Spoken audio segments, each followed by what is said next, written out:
Well, blessings, everybody, and welcome back to our study of understanding the anger of God. This is out of the 7th chapter of Micah. So read these first 13 verses right here. Very, very important. You're going to see a couple verses that you're familiar with. But now, as we have seen in the past so many times, we'll know the context of them. What we see going on here is the condition that they were in. And the prophet just cried out, "Woe, woe is me." He says the godly people have perished and the upright have perished from the land. There's nobody that can be found in that way. And he compares himself like a fruit picker at the time of harvest, yet there's nothing to pick. And he says that even the best of the people are like briars and thorn hedges. The watchmen and the prophets were to warn about the danger that was coming, but they did not. What they were doing was they were joining with the prince and the judge, and they were all asking for bribes, and both hands were doing evil equally.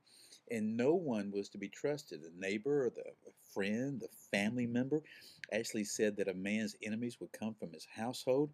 And it sounds very familiar to the days that we are living in. But then Micah comes along and says this, "But as for me," and one of the greatest declarations in Scripture, "as for me," woo, it's windy out here today, "I will watch expectantly for the Lord. I will wait for the God of my salvation. My God will hear me." He'd already been told what was going to happen. He saw what was going to occur, but he says, "You know what? I'm going to wait." He said, "The enemy, don't rejoice over me. Though I fall, I will rise. Though I dwell in darkness, the Lord is a light for me." And people often ask, was he referring to himself or is he referring to the nation of Israel? I think it's a combination of all of it.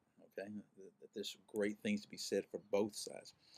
He said, "I will bear the indignation of the Lord." In other words, the punishment of the Lord, what the Lord has called me to do, because I've sinned against him, until he pleads my case and executes justice for me.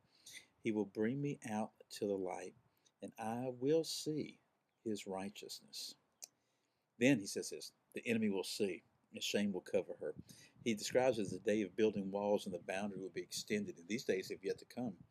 Earth will be desolate because of inhabitants on account of the fruit of their deeds. So this is the question that comes before us today. Do we watch? Do we wait for the Lord? Do we bear the indignation of the Lord?